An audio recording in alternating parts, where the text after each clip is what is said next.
Welcome to another edition of Answers for the Family. I'm your host, Anne Cardoza, and for those of you that have been listening, sending in questions and comments, thank you so much. And please continue to help spread the word that each week this show will bring on special guests that can inspire, educate, and in some cases entertain, while bringing answers and options to making our lives happier, healthier, and more successful. And we will introduce you to top professionals and talented authors who are all working to make this world a better place for all of us. Now, I'd really appreciate it if you could all do me a big favor. Please forward one of our shows to your social media group and to someone you know who can benefit from today's subject. And I guarantee you, everybody's going to know somebody that can benefit from this subject. And this is just one powerful way that we together can make a positive difference in the world. Now, with all the negativity and divisiveness out there these days, I hope that you will find answersforthefamily.com a place that you and your family can go to hear some of the good and positive things that are happening all around the world. And with that in mind, if there was ever a time in recent years that we needed to focus on gratitude, self-reflection, and future vision, this is the time. So I'm going to start the show with what I learned is one of our guests' favorite quotes. Do what you can with what you have, where you are now. Okay, so, with that in mind, I think that we can all recognize that this world is changing fast. So just imagine being able to anticipate the future and finding your best and most successful direction. Well, our topic today and the title of our guest's new book is Future Vision, Your Working Life, 10 Strategies to Help You Get Ahead in Life. Now, our guest, Anne Jirsch, is an international trainer and speaker and is best known as an intuitive and leading pioneer of future life progression, a technique that uses a blend of clinical hypnosis and visualization to guide clients into their own future to discover their best options regarding life choices. Now, Anne's FLP training company is now in 20 countries, and she is regularly consulted by business leaders, Hollywood directors, politicians, and so many more people for advice. Now, Anne has appeared on numerous radio shows, having regular slots on Star FM and BBC Radio. She has also appeared on Kuwait Morning Television, Estonian Television, BBC Morning News, and most recently, The Morning Show, where she hypnotized celebrity Natalie Cassidy and took her into her own future lifetime. Anne, welcome to Answers for the Family. What a fabulous show. Thank you very much. I'm very, very happy to be here. Well, I am so glad to have you, and I've had a chance to start going through the book. I love what you're doing. It is so positive, and it reflects what we need so much right now. It's just one of those things that I not only feel good, but at the same time feel like I can see things that I can do, or that I can share with other people that they can do to see more of their future and to see it in such a bright way. So thank you for that. Oh, you're welcome. Can I just say the quote at the beginning? I think that's Teddy Roosevelt. So I can't claim it. I think that was Teddy Roosevelt. Do what you can where you are. Yes. Well, with what you have where you are now. I think it's Teddy Roosevelt, but it really sums up that we flounder and we go, well, it will all be all right when we've got this and when I've got that and when that happens. Of course, them times might never come. Let's just do what we can where we are with what we have now. That got me through a lot of tough times. Yeah, and it makes a lot of sense, and especially for right now. So, and I want to tell you that I have so many thoughts and questions for you, but before we get to those, can you share how it went when you hypnotized Natalie on the air? It was actually really tricky because the host of the show wanted to get his ratings up, so he was quite a demon. He had, to be fair, before the show he actually said, do you mind if I'm awful? And I was being cocky that day, and I went, oh, go for it. And he was a nightmare. But it was really, really good. But unfortunately, they didn't show the whole thing. They only showed little bits of it and went, oh, what about, where the whole thing went really well. She actually saw in her future lifetime some amazing things, but they were a bit selective. So it wasn't my easiest interview, I'll put it that way. It wasn't my easiest, but it was great to do because, you know, it's national television. It's one of the biggest shows in England. And so, you know, it opens people up. But, you know, I thought, God, a lot of people will really become aware of future life regression. I promise you, and this shows you how crazy the world is, we got more inquiries about the dress Natalie was wearing than about the work I did. Ooh. I know, you got to laugh, haven't you? Yeah. You know, that could be a whole nother show. It could be a whole nother show. Yeah. But I think one of the things, we're living at a time where we're being taught to learn our priorities a bit better. Yes. So share with everybody. I had a chance, obviously, to look more into your background and such, but share with the audience, you know, a little bit more about your background and, you know, how did you start out and what drew you to this career? Well, I grew up in London. I grew up in Notting Hill, which people are very impressed with because they've seen the movie. But when I grew up there, it was a slum. It was actually classed as a slum. It was very, very poor when I grew up there. But it was a lot of fun. You know, you don't know you're poor when you're a kid, do you? So we just really enjoyed ourselves. But in the summers, I'd go and stay with my grandmother, who read the tea leaves. She was actually an intuitive, a psychic. She'd read the tea leaves for people. And that, I wanted to do that. So I used to sit and try and copy her. I never got it right once. I was just, where my intuitive bone was, I couldn't find it. But I knew it did work. And what was useful about that was that I went in search, and I've spent my whole life studying intuition, how it works. There's a lot of science these days to back it up. There wasn't many years ago, but there is now. But I went in search of intuition and discovered how it worked. Now, what's good about that is if you do something naturally, you don't know how you do it. You just do it. A great artist can rarely tell you how they paint. People have studied art can tell you. So great chefs, people that do things naturally just do it. But I've learned processes. So I actually teach people how to get in touch with their intuition.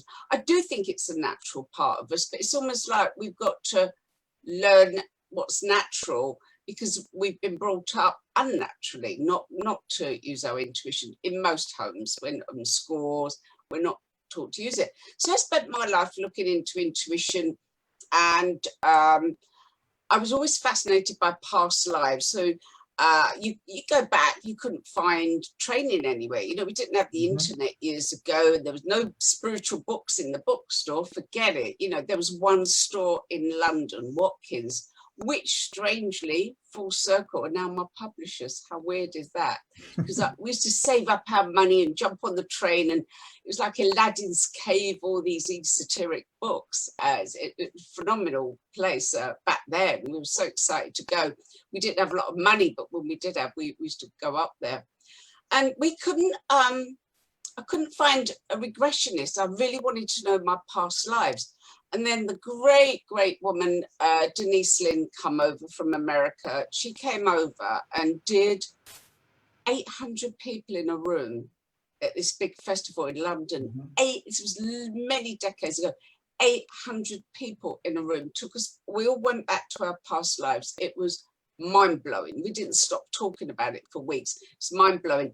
And so I thought, I have to learn this. And there was no training. So I studied hypnotherapy. I just thought, I ought to get some sort of a certificate, you know, because I was quite uneducated, but I thought I bet. So I went and studied hypnotherapy and just started writing my own scripts and worked with hypnotherapy for many years until some military people came and they wanted to find out something from the past.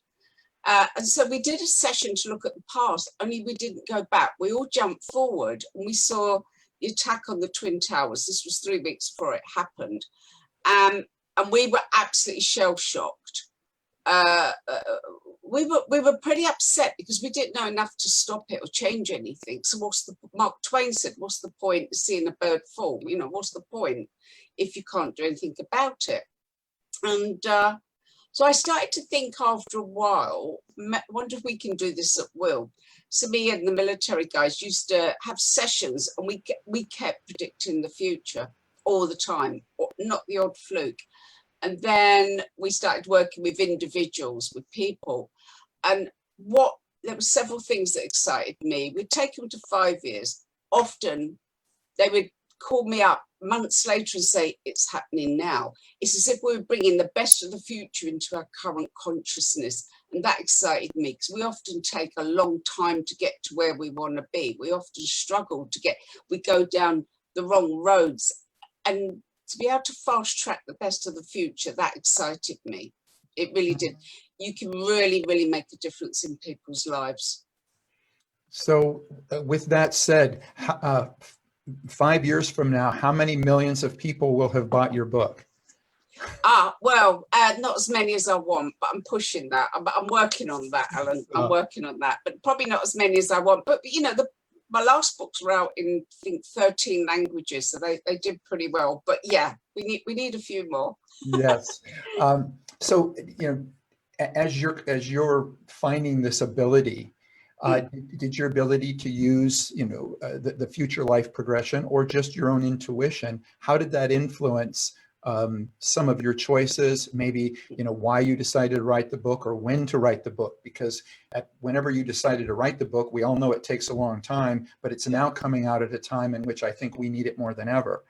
So, you know, did you see something that said, you know what, now is the time? But it's my 5th book, so I usually take about 6 months on a book.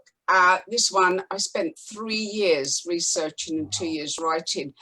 And what I was noticing, I could feel huge amounts of change coming up, and I could see people were starting to not cope. 5 years ago, they were starting to not cope with several things. One, the overwhelm with the amount of information, the amount of emails, the amount of stuff they're meant to be learning. Everybody seems to have far too many, always on a course, always reading, subscribing to everything. We're trying to do too much, and we're getting overwhelmed, and people are burning out. They were juggling too many things, kind of hedging their bets because they were scared of making the wrong move. They know because your career's going to change. Whatever you do, it's going to change. And so they, instead of finding out what they need and honing, they were trying to do several things, hedging their bets.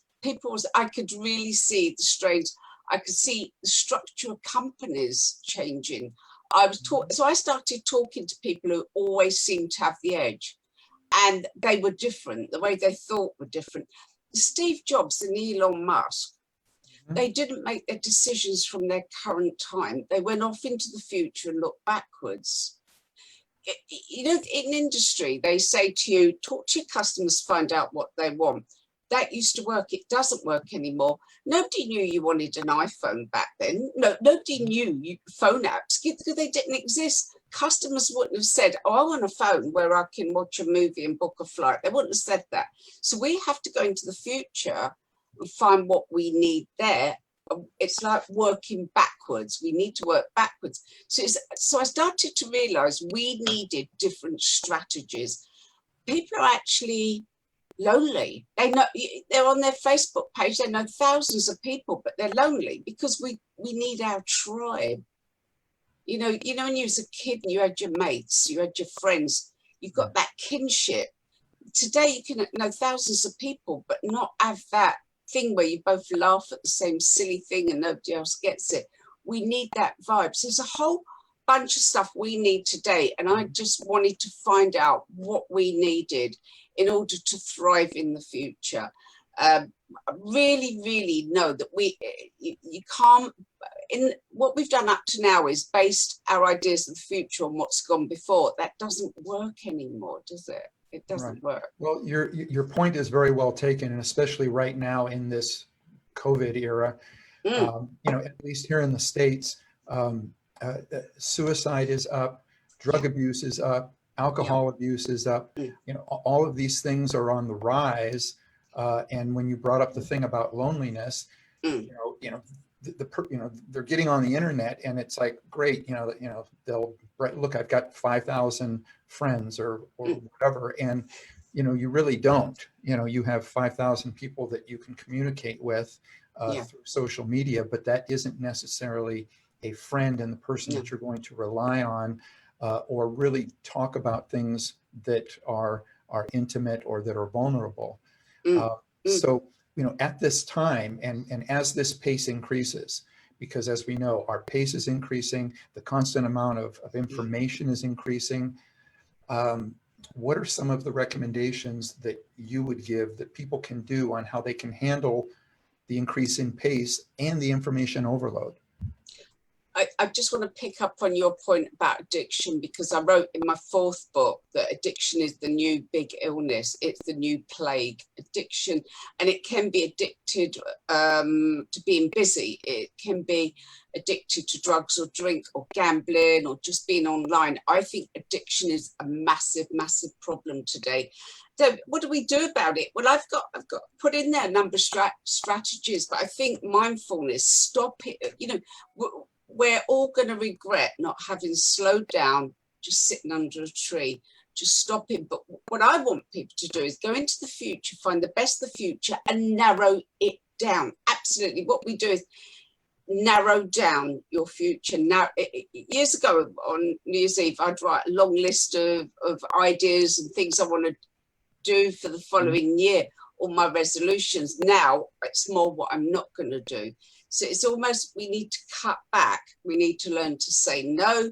We need to be okay not answering the phone, not answering all them pings on the phone, ignoring the emails. I think we've got to learn to just stop, sit under a tree. But with FLP, by narrowing down what you're going to do, you talk to people and say, what are your plans? And they'll just go, oh, well, I've got to write a book and I'm going to go on this course, then I'm going to go on that course, then I've got to do my blog, then I've got this. You go, okay. And I used to do this. It'd all be laid out, all these things. And one day I turned it around that way and went, what's the one thing I need to work on now? One of the best books I've read in the last 10 years is Gary Keller, The One Thing. Oh, The One Thing? Yeah, Gary Keller. It's one, I'm plugging somebody else's book here, but I tell you, that book stopped me in my tracks. I've got a copy up there and the pages are falling out. I go back to it and it just stops you doing so much. You're trying to see too many people, talk to many people, please too many people. It's about stop, find out your absolute best future and what's the one thing you need to do right now. Because you just worry about the next step. And once you've got the next step, worry about the next step. Don't try and do everything, just stop. And I'm the most guilty at this. I work stupid hours. And I might have you on that one. I just might have you. And it's funny because I use the analogy that comes from the old variety show. So I'm of the age that I remember the old variety shows, and I call it spinning pie plates. And if you remember the person on the variety show, he'd start at one end of the stage and he sets a pie plate up on a pin and he spins it. And then he has about 20 of them and he goes down the line. And when he gets to the 20th one, that first one is starting to wobble. And he runs back and spins that one. And he's running faster and faster and faster because if he stops at any moment, they all fall. Yeah. So Exactly. my analogy of what I've tried to do after getting into that situation is to intentionally set some of the pie plates off and just set it off and kind of do what you're saying is which one of these are the most important or which ones do I need to put the majority of my time into. So I couldn't agree with you more. Once you narrow down your future and you know what it is, you find that most things you're looking at, you don't really need. Most of it you don't. How much, and I bet a lot of your listeners are doing things they don't want to do, but they're pleasing people. Yeah. And it's a bad, and I know girls are worse than this than boys. The amount of times I've learned to say to people, oh, can I get back to you? I need to check my diary. Because the amount of times I've gone, yeah, I'll drive you to Scotland or what, you just go, why did I do that? We automatically say yes. And Warren Buffett said a little while ago, successful people say no more often. Yeah, that's a great point. Now let's go back to intuition for a little bit. So let's talk a little bit about why it's so important, and do you believe that it's now more important today than it may have been 50 years ago? Yeah, but if you go back to your ancestors, they use that. If you go back a long way, they use their intuition. That's how they stayed alive, wherever they were, jungle, desert, wherever they were. They used their intuition. They listened to the old man in their head. They listened to their instincts. They would douse for water. It was just a natural part of them.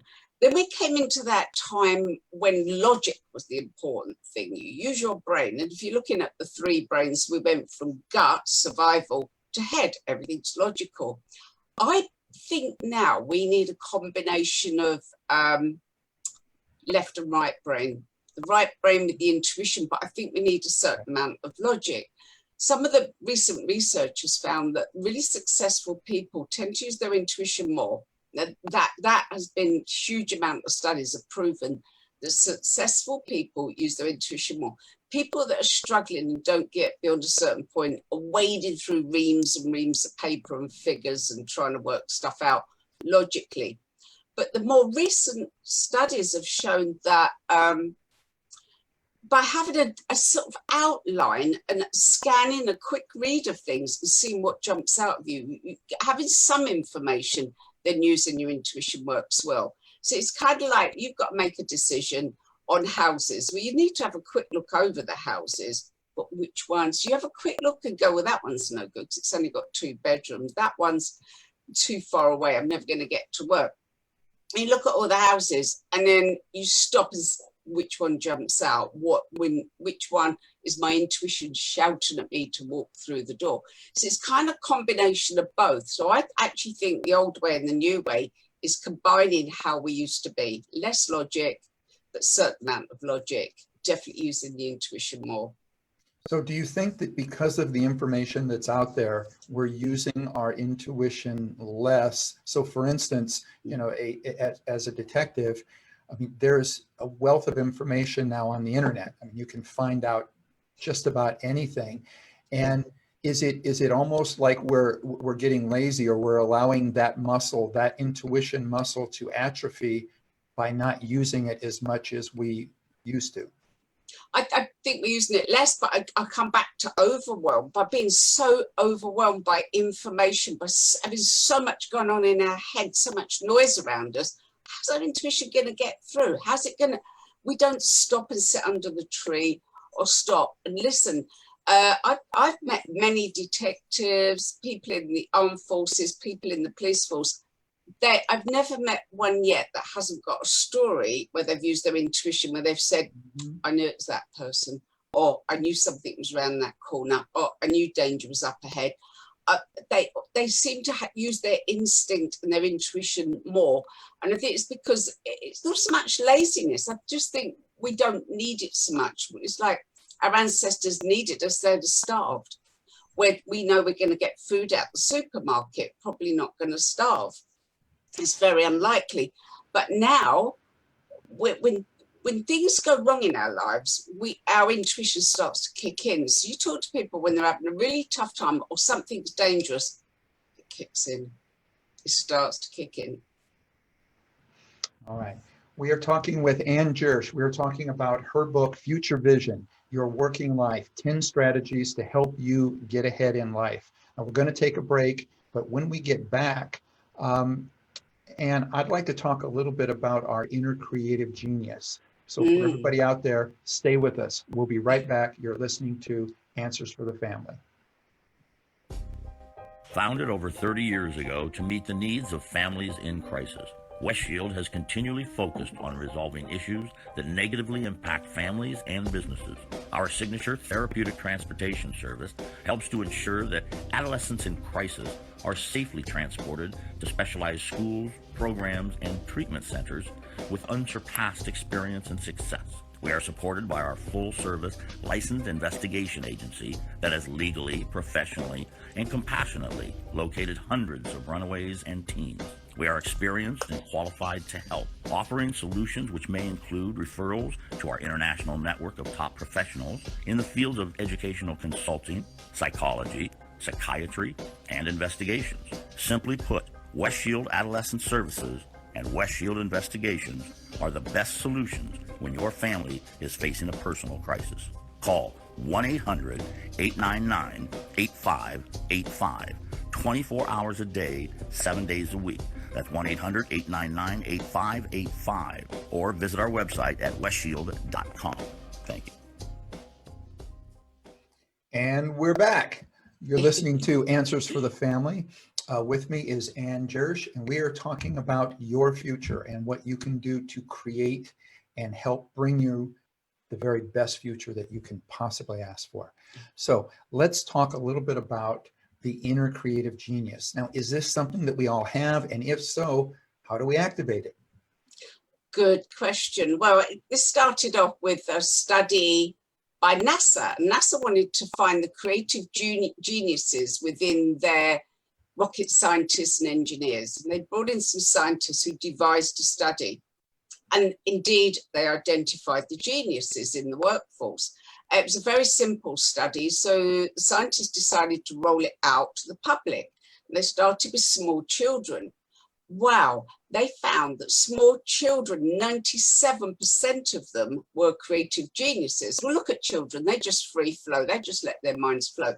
But as the years went on, they study 8-year-olds, 14-year-olds, the figures dropped and dropped. And by the time they got to adults, I'm trying to remember, I think it was about 4% when we're adults, creative geniuses. So it's kind of fades as we get older.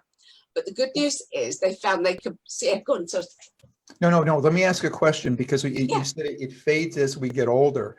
But my concern is, are we educating it out of them, or are we dumbing it down? In other words, what are we doing that's taking that away? Because that's a huge problem.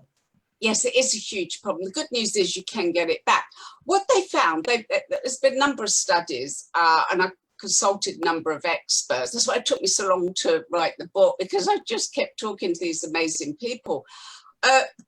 You need to feel safe in order to allow your genius ideas. And so to say you're going to a meeting with a bunch of people, how many of them would you feel comfortable actually coming up with a totally wacky, off the wall idea? At some point, we've had people go, "That's stupid. Oh, what are you thinking of?" I remember the first time I said I was going to write a book, I had a family member roll their eyes and go, "How can you write a book?" We've all had that in our lives. And when that happens, we pull back. Certain companies have created space, I think Google's one of them, that come up with the wackiest, maddest ideas possible. Just let them out and everyone will listen and go, okay, and flow with it, because in amongst all the ideas, some of the wackiest ideas are the genius ideas. Little kids don't worry what other people think. They don't care. They don't care. They'll draw you with a rocket coming out your left ear. They don't care. So it's getting back to that safe space. And it's also learning to play. Go out and just giggle and have fun and draw crazy pictures and come up with mad ideas for a movie. It's about feeling safe, getting into that play mode. And when you take people into play mode, fun. One of the best people for learning about creative genius is a chap called Chris Barres-Brown. And when he did his TED Talk, he got everybody, now TED Talk, they're standing up, they give their very sensible talk. He said to everybody, "You've got a piece of paper under your chair. I want you to make a paper aeroplane." And he showed them how to make, and the whole room, there was just this packed audience. There's all these paper aeroplanes flying around the room. And they'd all sat there very sensibly waiting for their little talk. And all of a sudden they're all giggling and playing. And that's what we need to do, is get out there and have some fun and feel safe.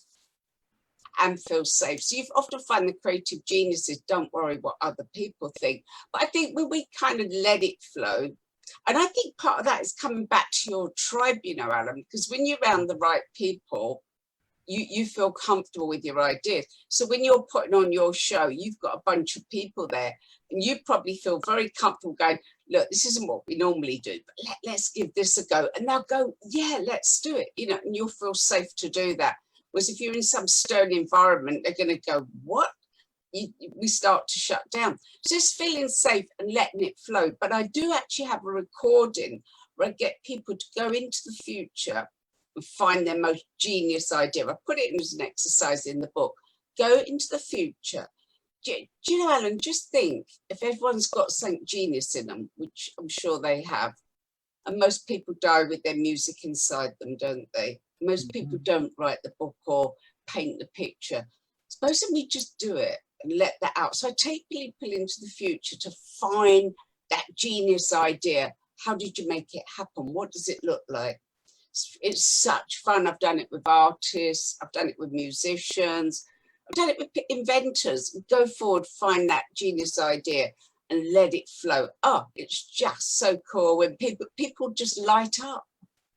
You know, I first of all, I couldn't agree more, and I love it. And it reminded me of something that I was blessed to be involved in, where the instructor of a class of a lot of creatives. So everybody in this class was a creative of some kind. And when it came time to the end of the class or the last class, everybody was going to come up, and it was sort of like their thesis or their final project that they were going to tell everybody.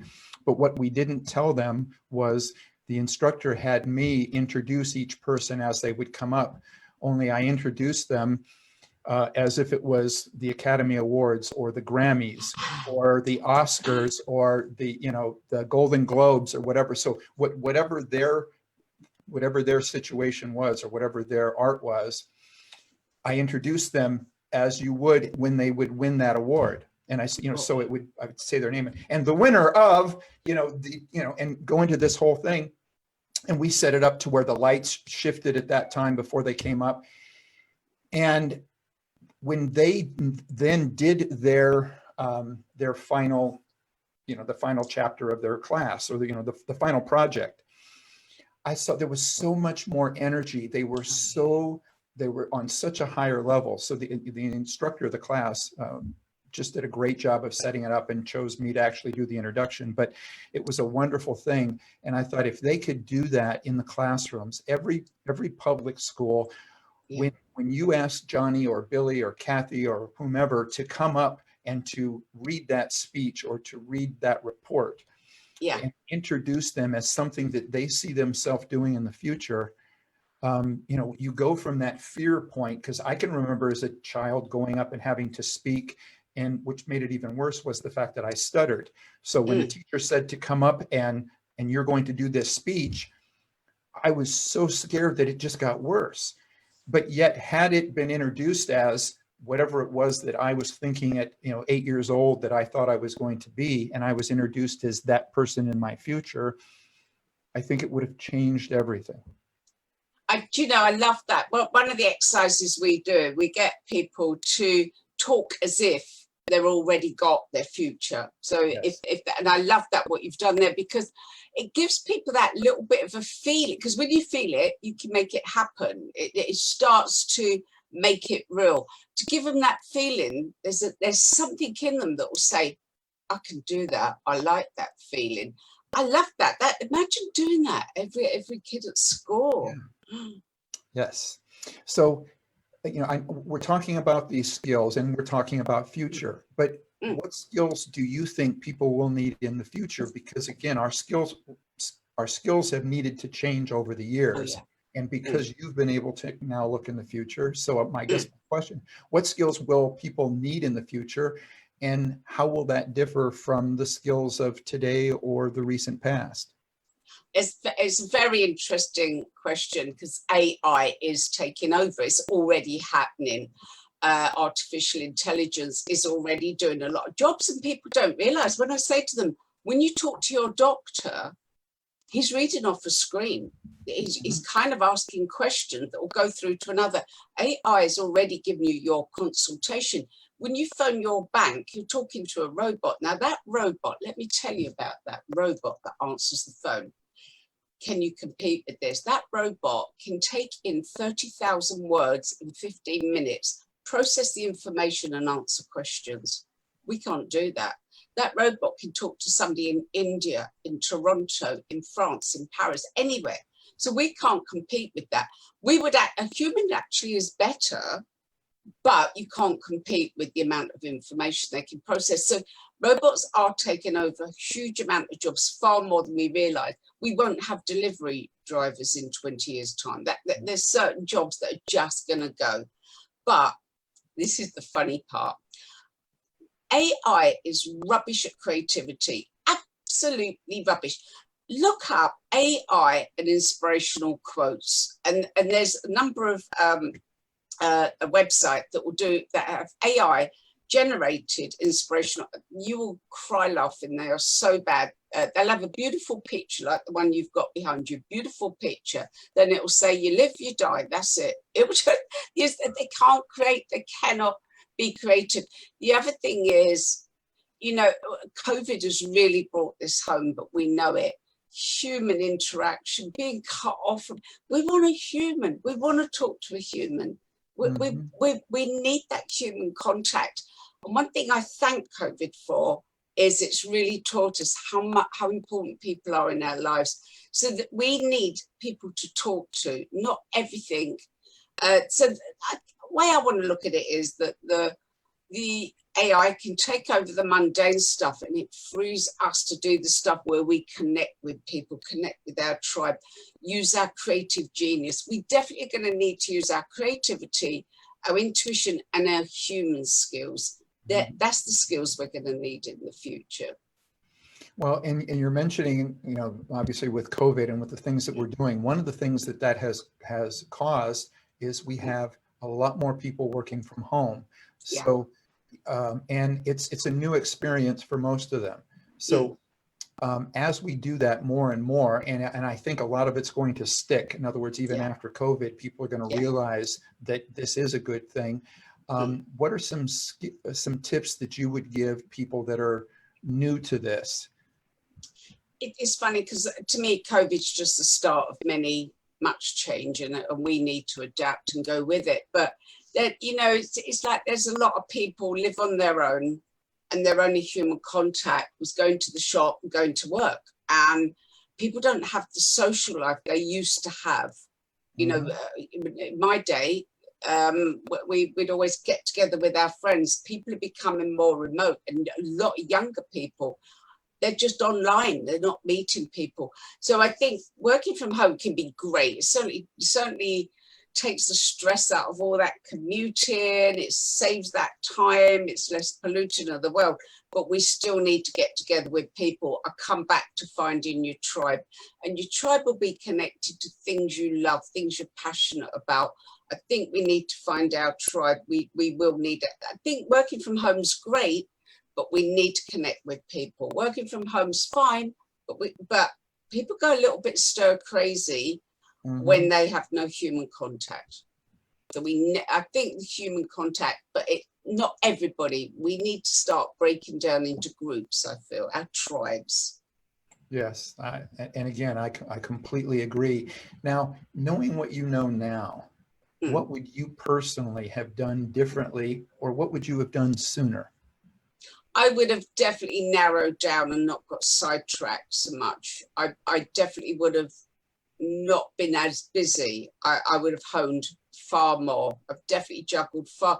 I'm the plate spinner like you, and I've just made myself far too busy doing things that weren't important. I would have learned to say no, and I would have narrowed down my work. I would have really narrowed it down. I definitely would have used my time better. And again, as I've said earlier, I can certainly relate to that, and I've tried to pass down to my own children that, you know, here are some of the things, these are some of the mistakes that I think I've made. Hopefully you can learn from them and not make the same ones. Yeah. So yeah, absolutely. We have some listener questions that have come in. And again, I want to thank those that take the time to do this.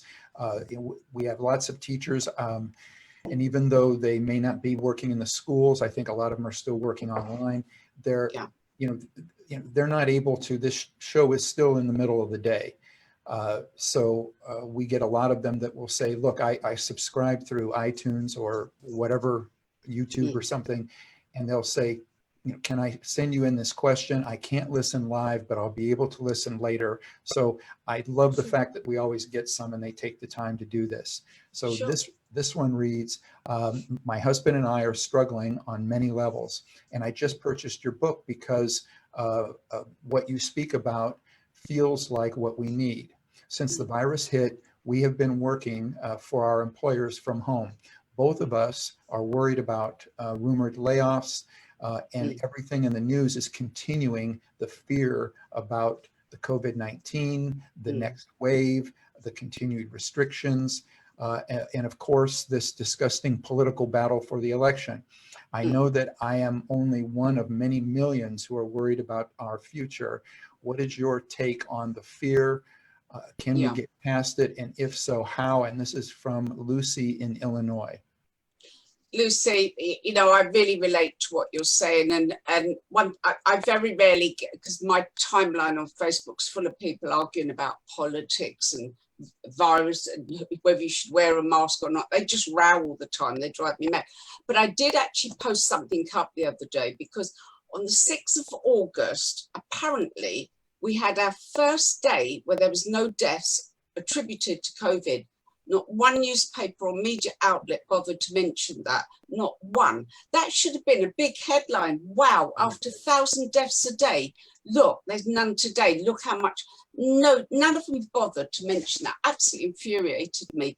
But what they're doing, we're testing more people. Because we're testing more people are showing the virus. So that's all over. Oh, the figures are going up. Of course they're going up. You're testing more people. What they're not mentioning is that the virus is much weaker now. Far less people are being hospitalized with it. They're not mentioning that many of us have T cells that give us a real big resistance to it. So it's all bad news. The papers, when I was growing up, used to tell you the news. Now they just want to freak you out so you buy their papers. So they horrify me. What you need is to be adaptable. We are going to need to be adaptable. Your work will change. I can tell you're a smart person. I can feel you're smart. It is, don't buy into fear. You just keep adapting. So you'll probably work in a different way. Those that adapt and those that are brave will thrive. The people that won't thrive are the people who try to hang on to the old way and buy into fear. But don't take too much notice. Do you know what my dad used to say? He used to say, in a political system, every so often one lot get in, then another lot get in. He said, but over about a 50-year period, there's some sort of balance. And I thought that could be right. Nothing much changes. If we didn't watch the news, if we didn't listen to it all, our life don't change that much, whoever's in. It really doesn't filter down that much. I would ignore it. Stop watching the news. The COVID is dying out. It is, you know, there might be a little bit of a wave coming up, but the countries that have had it bad, they haven't had a huge second wave. It hasn't happened. It just hasn't. And they're ahead of us in time. What I'm doing, I've gone to work every day. I've trundled from my house to my office. I'm not coming in contact with people. I'm dealing with people online. I've just gone to work, kept myself busy. If I go to a shop, I put a mask on. That's it, fair enough. I keep my hands clean. I do what I have to do to kind of go, okay, but I've carried on with my life and I'm not listening to the news. I only listen to one person to do with the virus, and this is Professor Sikora. He's the most measured, sensible, balanced person, and I'll ignore everything else. You know, if you, Sophie, and your husband, just get on with your work. Do amazing work. For you, put the energy out and inspire the people you're teaching. And if you have to work in a different way, you work in it, just go and inspire people and you'll be like a lighthouse to them. You'll be like the lantern. When we internalize, we freak ourselves out. When we put the energy out, we inspire. Imagine if we all put out that energy and just inspired people. God, no, come on, we'll just work a bit different. Come on, you can do it. Imagine that spreading all over the world. People would rise up, they'd be much more comfortable. But one of the things online, people are spreading so much fear online, and it's not cool. Yeah. Again, I agree with you completely. And, you know, and just to add to that, you know, for everybody out there listening, you know, as far as everybody, you know, follow the science. Well, following the science, one of the things in science is that fear breaks down your immune system. It actually makes you weaker. So Yeah. the fear that they are putting out, they are contributing to people being weaker. So more people are going to get it by what they're doing. So I agree with you completely. It doesn't mean, don't take care of yourself. Yes, take care of yourself. But one of the ways to do that is build your immune system. Take your vitamins, go outside, get sunlight, ground, stay hydrated, do all of these things, which is exactly what the politicians and mainstream media should have been saying. But the problem is that doesn't sell airtime and that doesn't sell newspapers. So you're absolutely right. Absolutely right. Yeah. Fear. Don't buy into the fear. Just spread a bit of joy. Do an amazing job with the kids. You'll be fine. Yep. Now we have another questioner's comment coming in. This one says, it says, I really like that you referenced the word intuiting in your summary that I read on the Answers for the Family website. My daughter, who recently completed her degree, is having questions about her next steps in starting her career. She has several directions she should go in, but wants to make sure that the path that she steps onto is the right choice long term. Her birthday is coming up. I thought a copy of your book would be a wonderful gift. I was wondering if young people like her are purchasing and reviewing your book, and if so, could you talk about some of the experiences that they've provided with their reviews? And this says, thanks from Wendy in Boise, Idaho. Okay, so I do a lot of work with young people trying to find their path, and it started off with a woman in Norway. I've got a lot of followers in Norway, and a mother contacted me and said, my son's always been so into chemistry. As a kid, he'd have the poster of the chemical elements on his wall as opposed to a pop star or something. And then right at the last minute, he decided he wants to do psychology. I just don't want him to make a bad move. So she brought her son on and I did a session taking him forward. First of all, seeing him doing chemistry. I took him forward to him studying and then further on working. I took him into studying social science and then working. And then I took him to a third future. I just went, just see if there's another one. He said, there isn't. I went, let's just see. And he found a third one, which was green studies. And the boy lit up. He said, that's my path. So we can actually take young people forward. And I've actually got a team of my people working on this right now. But if you contact me, I'll send you a recording where your daughter can see her best future. If any of your listeners want a copy, just drop me an email and I can send it over to you, just annejirsch@gmail.com. And I'll send you a free copy of the download. Go and find your best future. I put this together. We're actually developing something for teens right now, because how are you supposed to know at that age what you're going to do forever? How are you supposed to make such big decisions? And we can make a big difference and help. We've had so many kids come back to us and go, I know what I'm doing. And they've gone off to uni very confidently.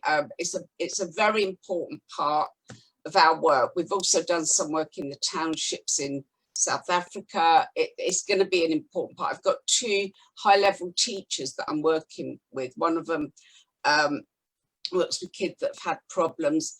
The other one is trains teachers. I'm leaving most of that to them because I'm not qualified, but they are. And we're developing methods. But yeah, give me a shout, annejirsch@gmail.com, and I'll send you a copy of your daughter to find her best future. Can you also send that to Jan and I, and we will post it on our site as well? Yeah, sure. So that people can check it out there.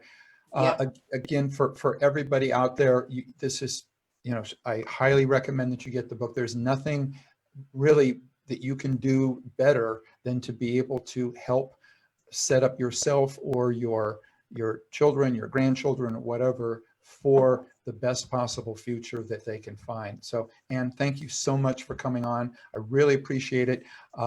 We'll talk again off the air about some of the other stuff. And again, anytime, please let me know. That I'd love to have you come back on. If you've got another book coming up, we want to have that as well. If anybody out there, if you weren't able to write down the website, that she just said. If you go to, again, our answersforthefamily.com, we will have it there for you as well. We'll set up a link, and so that you can all not only go to her site, but get a copy of that particular video. Brilliant. So, Anne, thank you so much. You're Thank welcome. you. Thank you.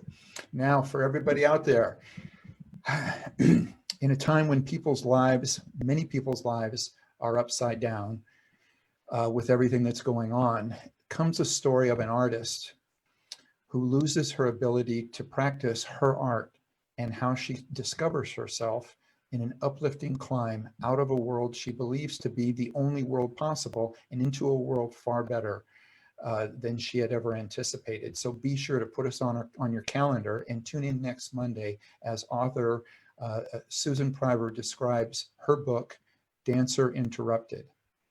Now, please, for everybody out there, please visit our archives of past interviews at answersforthefamily.com. And remember, you can subscribe through iTunes, iHeartRadio, Stitcher, YouTube, Spreaker, or SoundCloud, or all of them, and they will send it to you. They will put it on your device for you, so it'll be there waiting for you. And remember, if you like what you hear, please leave a review. It helps us reach more people, and I want you to know that I greatly appreciate it.